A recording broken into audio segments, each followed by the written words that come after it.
Welcome to Everything EFL podcast. My name's Erin O'Byrne and I absolutely love sharing my knowledge with you, my darling teacher, and helping you build not only community but your students' confidence. I truly believe that a positive frame of mind is essential for your students to learn. There's also a bunch of other teachy stuff thrown in for good measure too. Are you ready?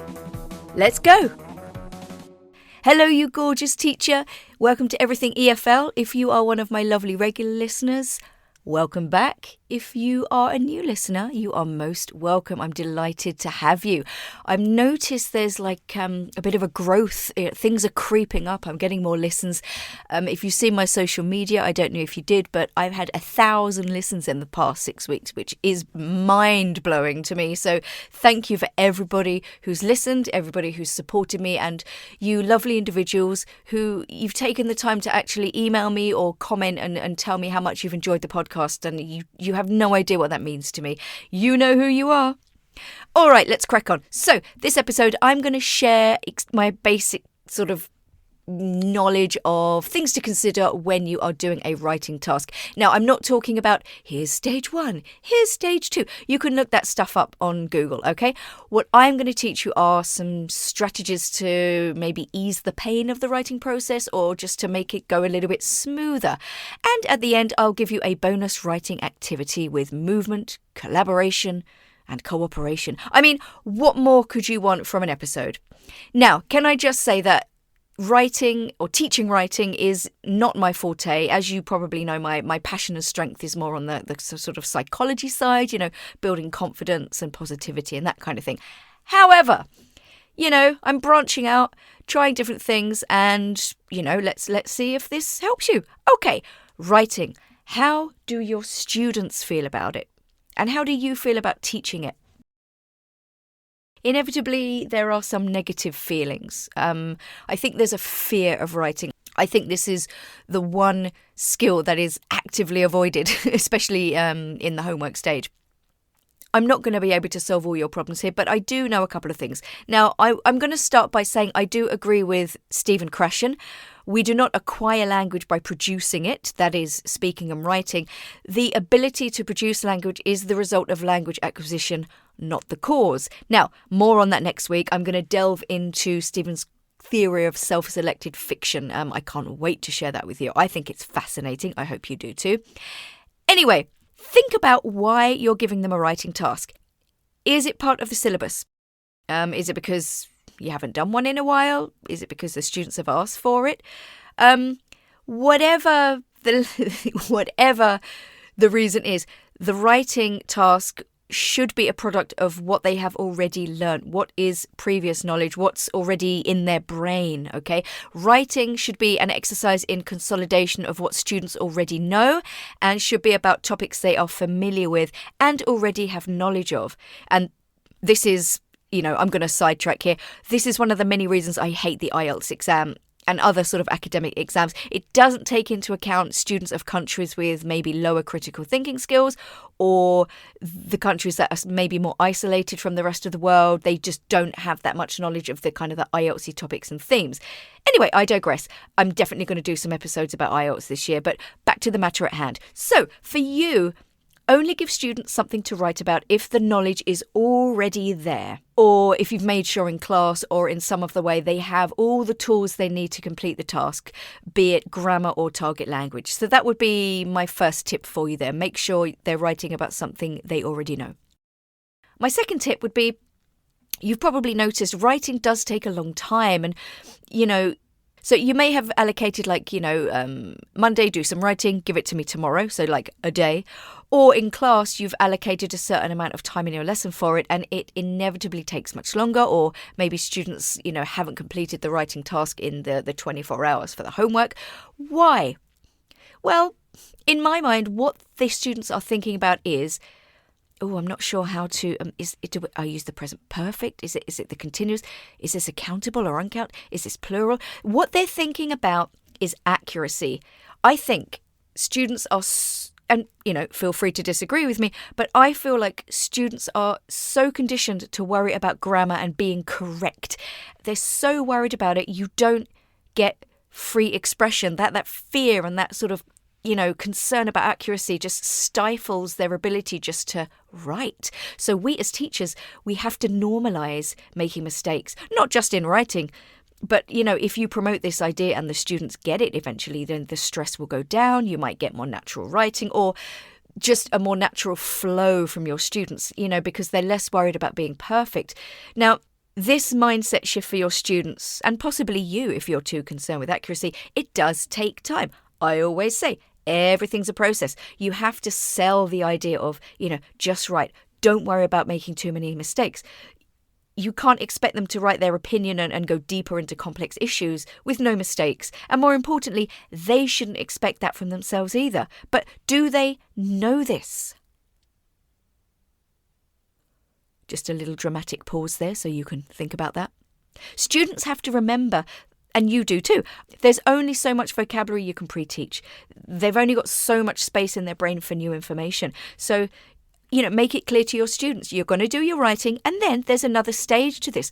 I'm going to look at what you've written, and I'm going to make suggestions to you for more natural phrases.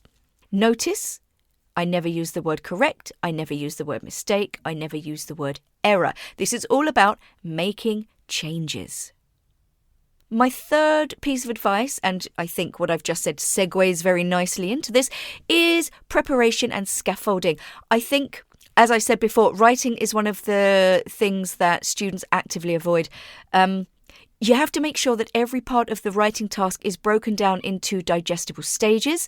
Like I said, they have the right vocab or access to a good list or a good writing model, a sample to steal from. And, brainstorming structure and content is a great idea in class. They've got support from other students. The more prepped the student feels, the more likely they will be to write, because that stress level is lowered. So think about, how are you going to stage and scaffold each part of your writing task? Now, my last point is, and again, this is sort of to do with lowering stress levels and stuff. Doing writing individually can be a bit overwhelming, and I would never ask my students to do it individually, and I would never ask them to do it in groups or pairs. I would give them a choice. Simple question before they start. Do you want to work alone or do you want to work in a pair? All right? Because that gives them, that empowers them. Okay, yeah, I'm up for a challenge. I'm going to do it alone. Oh, actually, I think I need a bit of help. I'm going to work with my friend. Fine. What does it matter to you whether they work alone or together? Give them the choice. Pairs are good. Any more people than that, then things start taking a bit too long. There's a little bit too much debate about, again, at the stage where normalising mistakes isn't like a normal thing for them. They're going to be very concerned with getting things correct and stuff like that. So, how do you group your students if they decide they want to work in groups or whatever? Again, if pairs are always better. If you're lucky enough to have a small class, pairs, maybe, weaker and stronger students together is a good combination. But try getting your weaker students to hold the pen and do the writing, and then they're fully included. If you end up with a strong pair, they can alternate the use of the pen, and if they finish before everybody else, obviously you can kind of help them make changes, and then you could split them up and they could join another group each and help them. They can't take the pen, they are just there to assist. Okay, so everybody is busy. Now, if you are doing threes, I would say rotate the pen use, but monitor it so that the stronger student isn't always doing everything. You need everybody to be engaged. So if the stronger student is doing all the writing, the weaker student's just going to get bored, unmotivated, excluded. They're going to switch off and just go, I'm just going to stand here with my arms crossed and let the stronger student do everything because they're not listening to me. I do have, I think as teachers we do this as well. Sometimes we don't give the quieter, weaker students, less confident, whatever you want to call them, we don't give them time to really think, formulate and speak. We ask them a question, we ask them, what do you think? And the cogs are turning, and we don't have the patience to wait for them to answer, so we ask them another question. We have to also eliminate our stronger students getting resentful because they feel like they're doing all the work. So, teaching, my point is teach Teach your stronger students to give their weaker or shyer group mates a little bit of time and space to think and speak and come up with the ideas as well. Train them to do this. Again, everything's a process. You need to keep on at them and monitor them so they're doing this, okay? Weaker students or shyer students, they will be thinking more slowly and they will have more trouble transferring their ideas from the brain to the mouth. Get your stronger students to give them that time and space to think. Get them to step back and say, hold on, just give them a moment. You'll have to monitor and do this. And what you're doing is you're training them. You're training your stronger students to give those weaker students more time. Okay, I hope you found that useful. I do have a bonus activity. Now, like I said, this is a writing activity. Now, on the face of it, it might not be suitable for every age and level. But as teachers, you can think of a way to adapt it. So I'd like you just to listen. Take some mental or physical notes and then think about how can I take this and change it so I can do it for my class, okay? So I like doing writing rotation, okay? Especially for IELTS, where you've got these big heavy essays and they're often quite dull, okay? So I would say let's do it together in 2s or 3s. Have flip chart paper on the wall. Have, I would say maybe the same question task. So it could be a task 2, like what are the problems of inner city living and what are the solutions kind of thing, okay? Have that title above every piece of flip chart paper, have it on the board, do your necessary prep, do your brainstorming, have your ideas on the board, break it down, what's the structure, blah, blah, blah, blah. And then you put your students in front, you put each group in front of every piece of flip chart and you say, okay, you've got 15 minutes to write the introduction, okay? Go for it. Now, if they don't finish, that's okay. It's not about finishing. It's just about collaborating and writing. After that 15 minutes, tell them you're going to change. You're going to move to the next piece of paper. You're going to read what the other group has already written, and you're going to continue in a logical fashion. If the other group hasn't finished the introduction, that's okay. They just keep writing. They continue. And then when the introduction is finished, they move on to the next paragraph. Okay?